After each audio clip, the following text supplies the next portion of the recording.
Ladies and gentlemen, Ian Traccio here for another discussion of truth. We have a very exceptional guest with us at the moment, Mr. Stu Peters, and the wonderful Candace joins us as well. Stu, tell our listeners a little bit about your background. And I know you probably don't get this question asked much, but just lay down the foundation. You're from Minnesota. How did you get into what you're doing? No, I'm not from Minnesota. That's just where I'm at. But it's not about where you're from. It's about where you're at, I guess. That's the battlefield. That's where God's asked me to be right now. Quite the battlefield that it is.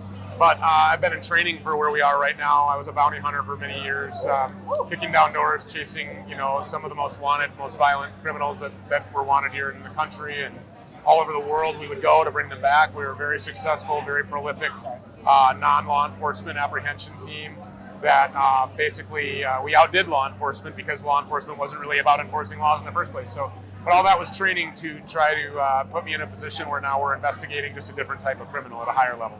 Okay, so where are you from originally? Wisconsin. You're from Wisconsin? Yeah.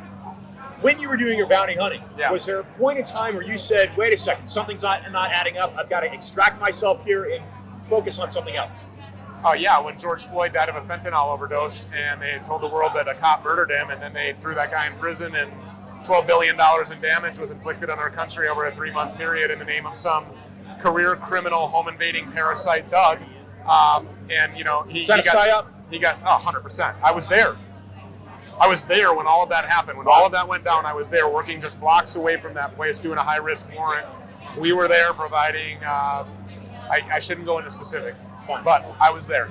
A good friend of mine did a documentary on that. It says exactly what you just said. It's a PSYOP. Her name is Marion Penning, and she's now doing Miriam has been on the program a couple of times. She's been on the show. Okay, yeah. She does pretty good research.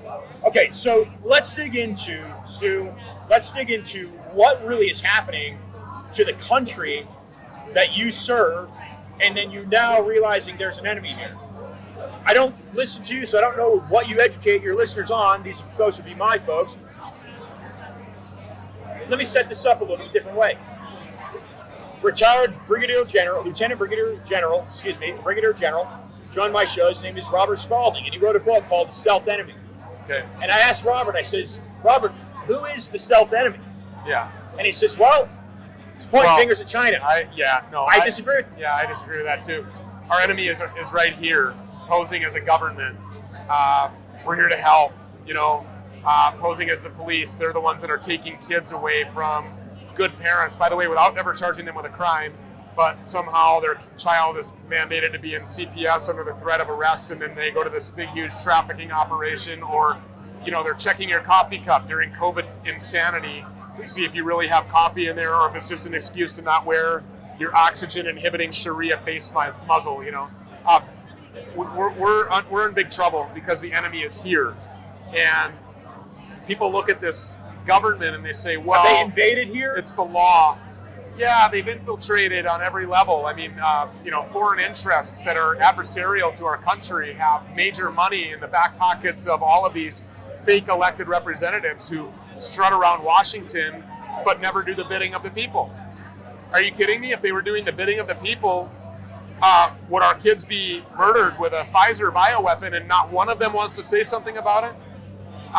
Hunter Biden, these people are unabashed about openly committing high crimes like treason in this country, and they ought to be executed. But instead, we're like listening to the television to hear what should we do next. Are we wearing a mask today? Are we allowed to get on the plane without one? Come on, wake up!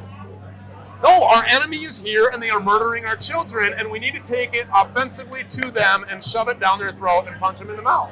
Yes. We don't need another president or politician. Yes. We need another William Wallace right now. Yes, freedom.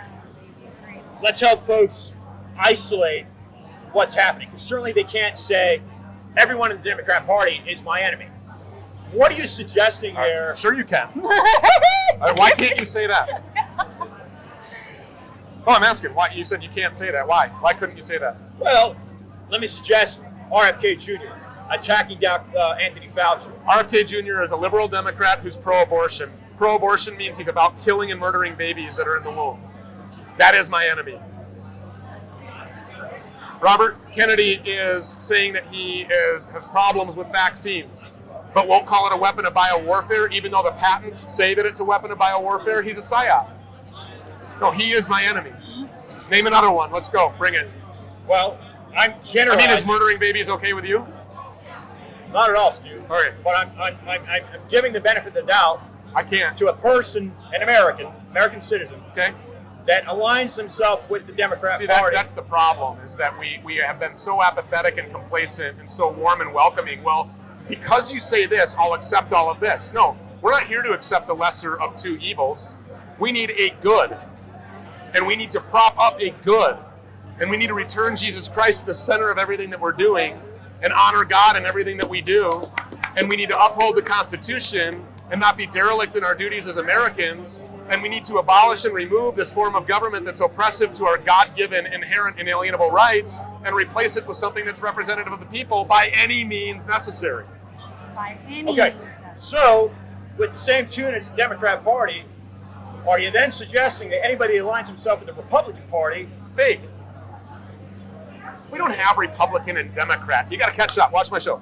This is all fake. These are constructs. Okay, this is designed so that you can go, well, I'm arguing really hard with the Democrats over here. Oh, well, I got to have a few more votes on the Republican side of the aisle before I can do this and that. Meanwhile, hand me some more money, fundraise here, hands in the pockets of special interests, hands in the pockets of Israel, hands in the pockets of Big Pharma, hands in the pockets of Chinese oligarchs, hands in the pockets of the taxpayer.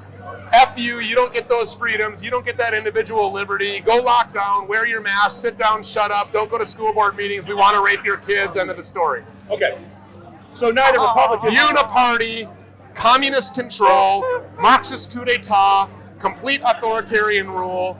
That's what these Luciferian Satan worshippers are after, and if we don't step up and stop them, that's what they're going to get.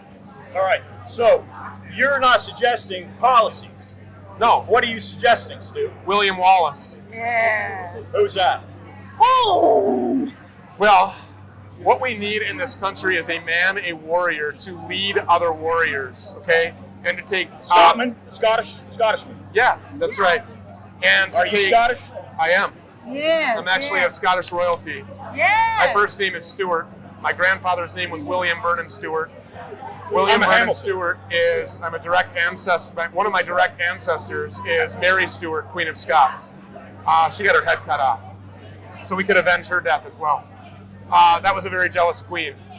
But anyways, we need to be able to boldly proclaim who our enemy is and then boldly confront them by taking measures that actually have a precedent. The people who liberated this country from the invasion of a monarchy made tremendous sacrifices. They took tremendous risks. They left their wives and their unattended children at home so they could go out and fight a war that they were psyoped into believing was unwinnable. Oh, you're outnumbered. Oh, they have more weapons. Oh, you're outgunned. Oh, they have a better tactical position. You'll never win this war. And what did they do? They marched right in there and they won that war. What did all of David's friends tell him? That Goliath guy is pretty big. What did he say? Hand me a stone. Okay, so if all these people took those great sacrifices to give us this country, if we're unwilling to make any sacrifices or risk jail time or death, then what makes us think that we are entitled to inherit the country that they shed blood to give us? Stu, I understand that. But right now we've got two political parties. No, we don't. We have one political Got to party. get a party, okay? Yeah. What is the enemy? How do you identify the enemy? Well, we all have a common enemy, and his name is Satan. And the biggest lie that Satan can tell you is that he doesn't exist and that he's not real. And I'm here to tell you he absolutely is. But if we follow back these years, these roots, the channels back to the Mayflower, is there some type of a common enemy historically that the United States may have been invaded by, that the Mayflower set sail on to avoid and run away from? Are you asking me a rhetorical question because you already have the answer and you want me to say it out loud? I'm asking you what your opinion is. Our common enemy is Satan, and his minions are in control of our country right now, and we need to take the battle right to Satan by storming the gates of hell. Now, William de Bruce, is that who you mentioned earlier? He was a warrior, physically. William Wallace. William Wallace. Yeah. Robert the Bruce Robert was the the Bruce, first king thank of you. Yeah. Scotland that he later became Scotland. Yeah. This is a That's warrior my physically. greatest grandfather. This back in is the a day. warrior physically. Yeah. American people need to rise up physically. Yeah, that's not a bad word. Okay. Yeah. Would you rise up physically to protect your life, your liberty, your kids, and your property? Yes. Okay. But if there is an enemy that is stealth, I don't know who to combat on a physical level? You'll know. Name some names, Stu. It's going to be very apparent very soon. You're going to know. Name some names. I mean, we could start with Anthony Fauci. We could talk about Alejandro Mayorkas. We could talk about Joe Biden, Hunter Biden. I mean, name some names.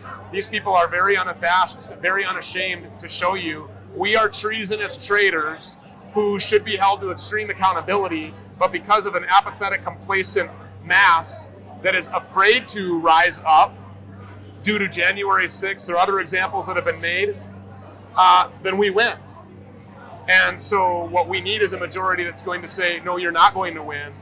And we are going to band together. We're going to advise, not ask permission, advise our sheriff that we're organizing and that we're armed and that we will protect ourselves and our neighbors and our church congregations, and that we're going to take offensive action to bring the fight to those that are trying to kill our children. Okay. Stu, thank you very much. Candace, Of course. quick question for Stu. Actually, you know what? I agree with everything that he says. It's really powerful because you hear a lot of people sidestep and, oh, loving this and loving that. Yeah. And it's like, you know what though? Nothing comes without great sacrifice. And, That's right. you know, laying down Jesus laid down his life and committed himself to death, a horrible, vicious, nasty death. Some of us are going to have to die in the name of sacrifice to make sure that what our children inherit is not perpetual pedophilia, and that their children, I will be so horrified, and it haunts me as a mother to think that if I don't get in the fight now while I'm able-bodied and physically and mentally ready for this right now, that I will be on my deathbed and my grandchildren will Yeah. be sex puppets for the elite. You're And that's 100% all that right. And it sickens me, and I don't live in fear. God gives us a spirit of hope, of love, Yeah. not of fear. And a I hedge of don't- protection but to I- hide you under his I wings. do not underestimate any of the evil that is out there. I don't underestimate it at all. It's absolutely real. Yeah. There's nothing to play with about the spiritual realm, and people denying that it even exists is already a battle won for Satan right there. Yeah, don't trust the plan, be the plan. And some marching orders, please. Yeah, for that's it. marching orders. Do not trust the plan, be the plan. Amen. At the end, God promised us he wins. He's never lied. He's going to win. You got two choices what team you're going to be on. I know we're all here because we're on the same team. This is about action. This is not about tweeting and posting and talking heads, like this and on the internet and everywhere else. We're all doing our best right now to make sure that we wake up everybody that we can, because people are still under this illusion that we have a two-party representative government that's going to war against each other to fight. And that's just not the case. The case is we're being overtaken. Our time is running out. Our time is very short. If this nation goes dark, it'll be the darkest nation the planet has ever seen. We can't leave that to our kids. All glory to God. What's the next documentary? Don't know. What's your website? StuPeters.com. Stu, thank you very much. Thank you very much. Appreciate it.